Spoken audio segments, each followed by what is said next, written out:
Clear.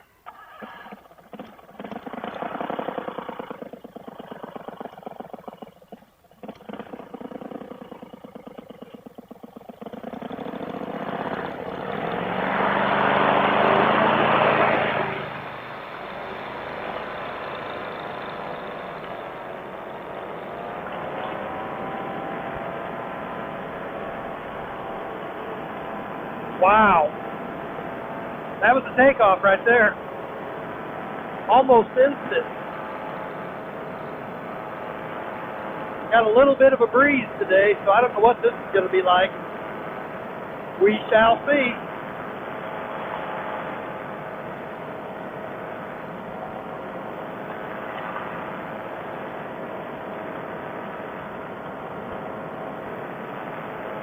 See what kind of speeds we get here. I'm doing 35 this direction. And I'm getting beat up a little bit, so.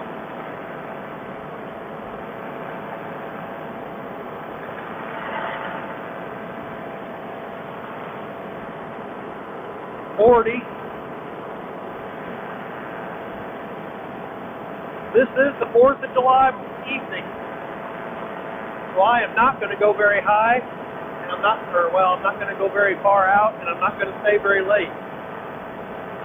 So I'm pretty sure the fireworks are going to start here pretty soon. It is 7:15. Sunset is at 8:35. So, yeah, it's 91 degrees right now. But I gotta say, it's very, very smooth for as warm as it is out. I thought it'd be bumpier than this.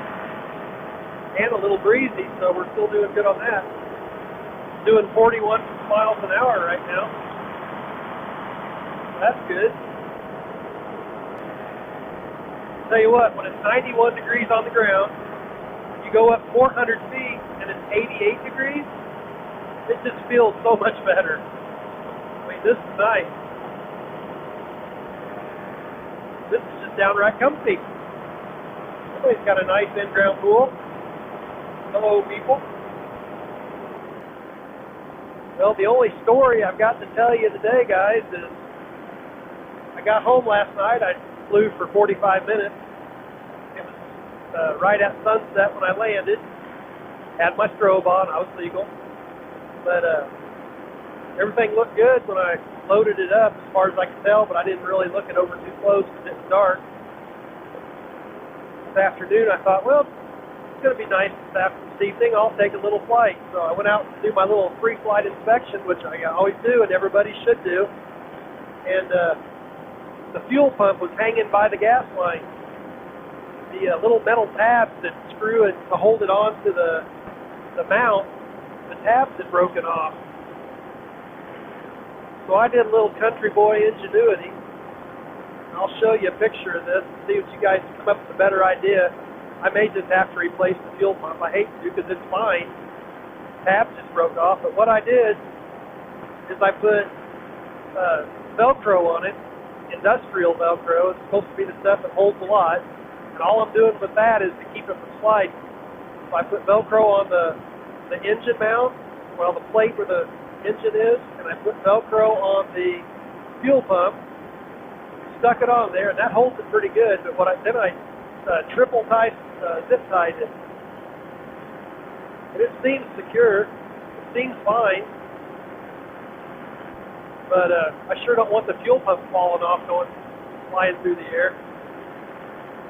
So if anybody has a better idea of a way to fix it more permanent, or if you think I should just replace it completely because I'm going to end up doing an emergency landing, which I do not want to do, leave a comment down below, and all suggestions are greatly appreciated.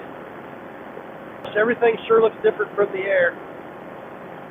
I would have never guessed there were that many trees around that little town. This thing looks like it's planted in the middle of a forest.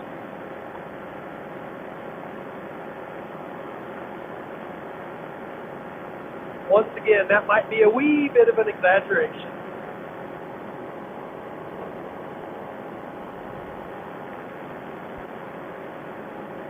It's going to be a short flight tonight. I'm going to go home and sit on my back deck and watch fireworks. We live close enough to two towns that we can see theirs. And my nephew lives just across the field, and he's going to do some. So all I got to do is just sit back and watch everybody else do all the work. That's the best kind. Yeah, this is probably as close as I'm going to get to this little town, probably. Turn around here in a second. I want to see what I can see. At 350 feet, you don't see much. I should have climbed a little higher.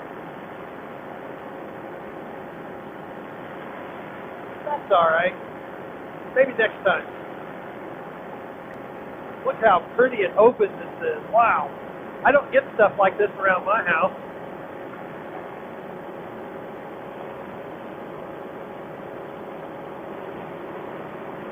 Only thing that makes me nervous about all this is a lot of these big wide open fields are cornfields, and the corn is up to about my eyeballs right now, so if I could land, I'd be safe. Probably wouldn't hurt anything on the paramotor, but I'd sure hate to call some farmer and tell him that I mashed up his corn. I got to drag my paramotor and my wing through his corn to get out to a road somewhere. That's just a phone call you don't want to make. And they would be understanding. They'd be okay with it as long as you paid for their corn. I don't know how much that corn would cost, but I would pay for it because I'd feel bad, but I sure wouldn't want to very bad. That's a little bit of a crosswind. I'd say it's like 3 miles an hour, I think it said on the weather.com, which isn't exactly accurate, I know. But it felt like about 3 miles an hour crosswind. I really kind of expected it to be a little crazier than this. According to my Fly Sky High, there's a 6 mile an hour crosswind right now up here. Gosh, it's smooth as to be at 400 feet. Can't beat it.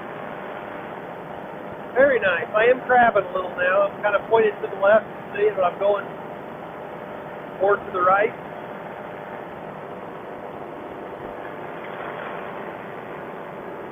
That's all right. As long as it's smooth, we're cool with that. I'm only doing 28 miles an hour now, so to get back to the runway, I'm going to have to figure out if I can land the same way I took off, or if I'm going to have to do some kind of switcheroo and land the other direction. It's not a big deal to land the other direction. Just have to put my wing down, run back to the other end of the runway, and grab my wing bag. That's no big deal. A little bouncy right here.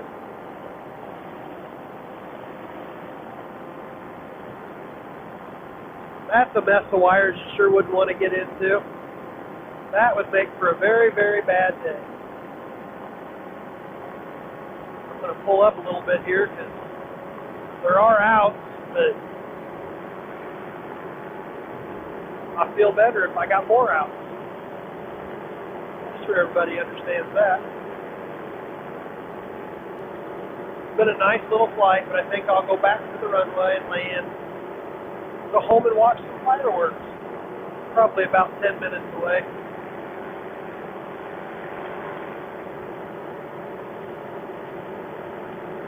Hey, this has been an awesome weekend, though. After the weekend I had a couple weeks ago, being able to fly this many times, I flew Friday evening, Saturday morning, Saturday evening, and now Sunday evening, all in one weekend. Anywhere from 30 to 50 minutes each flight. Not big ones, but very fun anyway.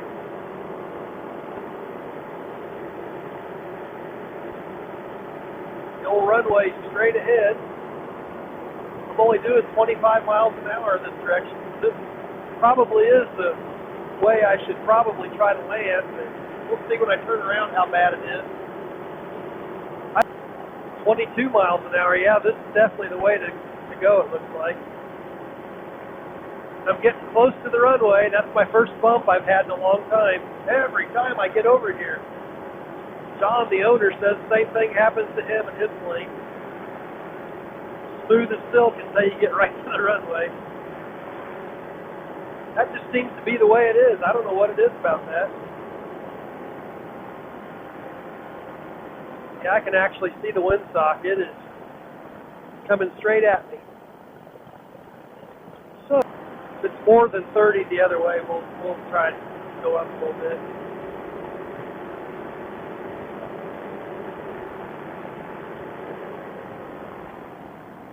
Yeah, it's right down the runway now. All right.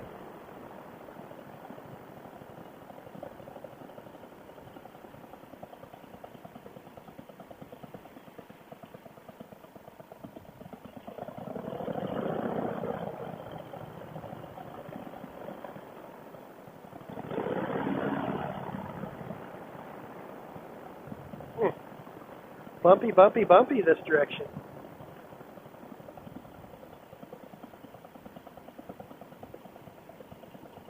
Now the windsock just went limp.